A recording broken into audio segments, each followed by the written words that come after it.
The smile that hid 1,000 stories. There are faces that become etched into the heart of a generation. Faces that beam through the television screen, frozen in time. Jay North was one of those faces.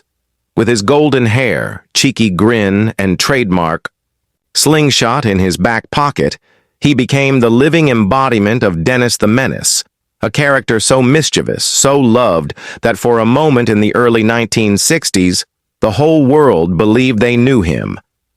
But behind that beloved image was a boy, vulnerable, lonely, and burdened far too early with the weight of fame. This is the real story of Jay North. A story not just of a child star, but of a survivor, a man who, despite the scars of his youth, found peace, purpose, and healing.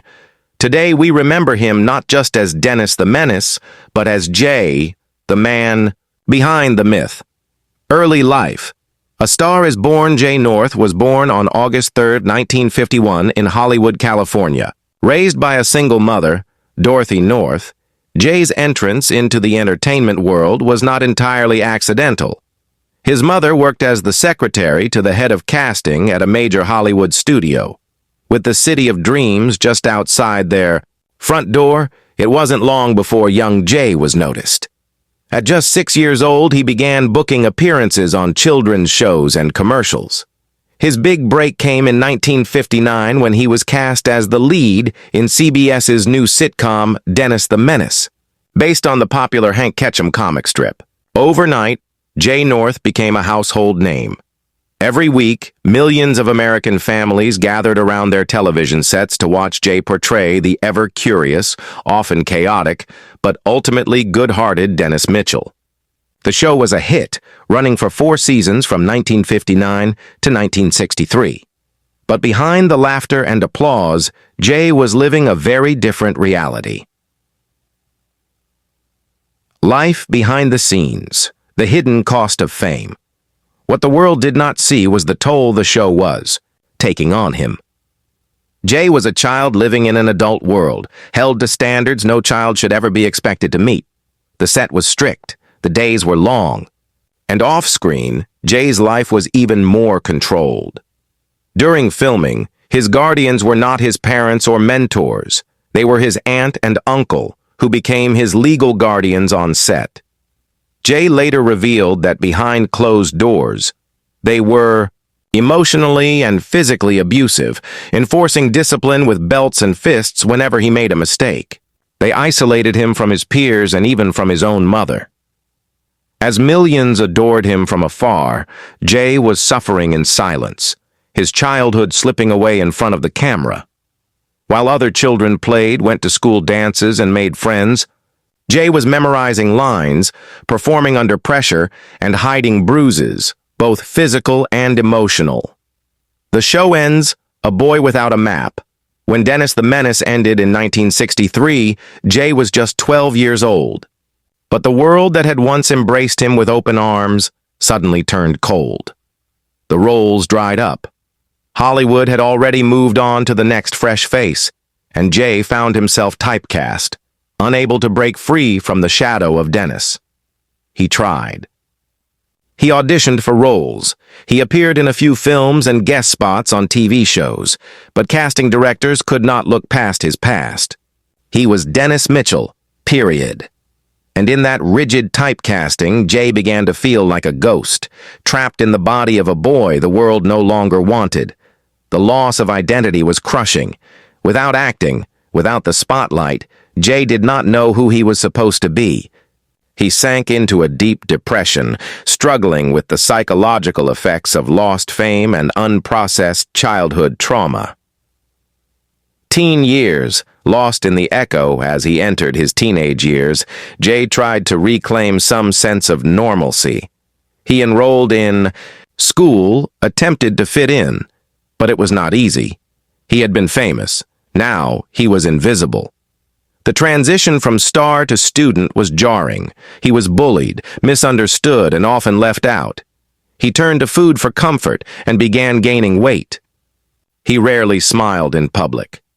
The bright-eyed boy America had once loved seemed lost. The spotlight had dimmed. but the pain remained. Adulthood. Searching for purpose. By the time Jay reached adulthood, his life had taken a far quieter path. He joined the Navy at age 21, hoping that a structured environment and anonymity would offer a fresh start. But even in the Navy, he could not escape his past. Once again, his identity followed him. His shipmates called him Dennis the moment they found out who he was. Jay eventually left the Navy and returned to civilian life, bouncing between jobs, relationships, and personal battles. He married 3 times, with each relationship reflecting the challenges of someone still trying to find peace with himself. For years, he drifted, living under the heavy shadow of child stardom. It was during these quiet years that Jay began confronting the emotional trauma of his childhood, the abuse, the isolation, the lost identity. He realized he wasn't alone. Becoming a voice. Advocacy for child stars in the 1990s, Jay North made a choice that would redefine his legacy. He stepped forward, not as Dennis the Menace, but as Jay North, survivor and advocate. He partnered with organizations focused on protecting child actors from the very abuse he had endured. He began speaking publicly about his experiences, lending his voice to those who didn't have one. Jay's bravery helped break a long-standing Hollywood silence. Alongside other former child stars like Paul Peterson, he became a vocal supporter of reforms in the entertainment industry, pushing for child labor protections, financial transparency, and mental health support for young performers. His advocacy was not loud or flashy, but it was powerful. He had turned his pain into purpose. Later life, finding peace at last as the years passed, Jay gradually stepped away from the public eye. He settled in Florida with his 3rd wife, Jamie, and chose a quiet, more peaceful life. He worked as a correctional officer, a far cry from the glitz of Hollywood, but one that gave him a sense of structure and dignity. Though he never returned to acting in any major capacity, Jay found fulfillment in the simple things: his family, his dogs, his art.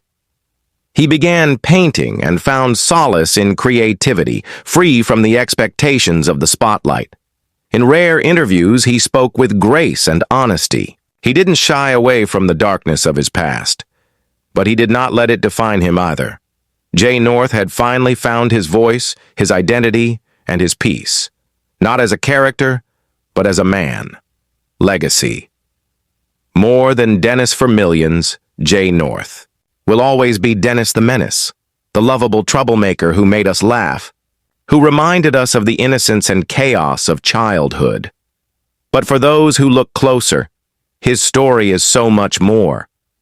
He was a cautionary tale about the cost of fame, but also a symbol of survival. A man who endured trauma, silence, and loneliness, and still found a way to stand up, speak out, and help others. Jay's legacy is not just in reruns or black and white photos. It's in every young actor who's now better protected. It's in every voice that dares to speak truth to power. And it's in every grown-up child star who finally feels seen. A final word to Jay North. Thank you. Thank you for the laughter. Thank you for the honesty. And most of all, thank you for surviving. You were more than the boy on TV. You were a fighter, a truth teller, a man who, despite it all, found a way to live with grace. In the end, you weren't a menace at all. You were a mirror, reflecting both the charm and the challenges of growing up too fast in a world that often forgets children are still just children. We remember you now not just with nostalgia, but with deep respect. You were once America's little troublemaker. But now you're something far greater. You're an example of what it means to reclaim your story. Rest easy, Jay. You made your mark.